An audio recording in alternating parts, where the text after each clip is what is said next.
Is there any changes that council made to the draft policy about the dogs? Staff brought forward a few recommendations this spring or earlier this year in March, and they were looking at increasing the fee, the license fee for boathouses and docks, because it's not just some people have built boathouses on municipal property as well. So, we took a look at it as a council and we recommended the fees stay the same. They just brought it forward as an increase because they're looking at cost recovery.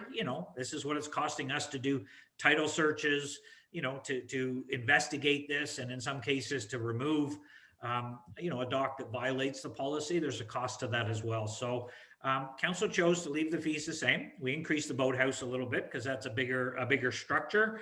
And we put in a policy that we automatically will not be removing backlot property owners. So Thurstonia, for example, they have a lot of people, there's 200 docks. They were talking about the possibly removing 140 of them. Well, council has recommended an amendment to that policy that the backlot owners will be treated the same as the front lot owners, and they'll be more or less grandfathered in. If they have a dock, we won't allow new ones because of the crowding, but if you've got one now, you'll be allowed to maintain your dock as long as you get a license, as long as you have it insured, as long as you follow the policy. So what we're going to do is we're going to have a public session over the summer. People are going to be allowed to give us their feedback and input, and this will come back to council in the fall, and any decision that's made amending the policy will take place in 2022. So no changes for this year. Perfect. So people don't have to, kind of get a little stressed out about it.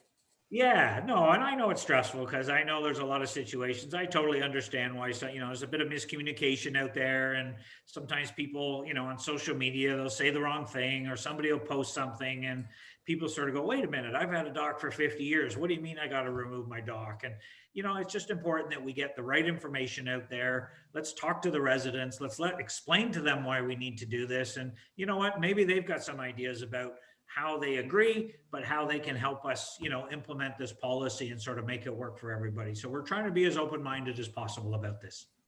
Right. And we don't want a big game of broken telephone online, right? We want to have the right information out there. Yeah, we don't want a big game of broken telephone. That happens a lot. So it's just important. And that's why we want to do the public process before we make any final decisions.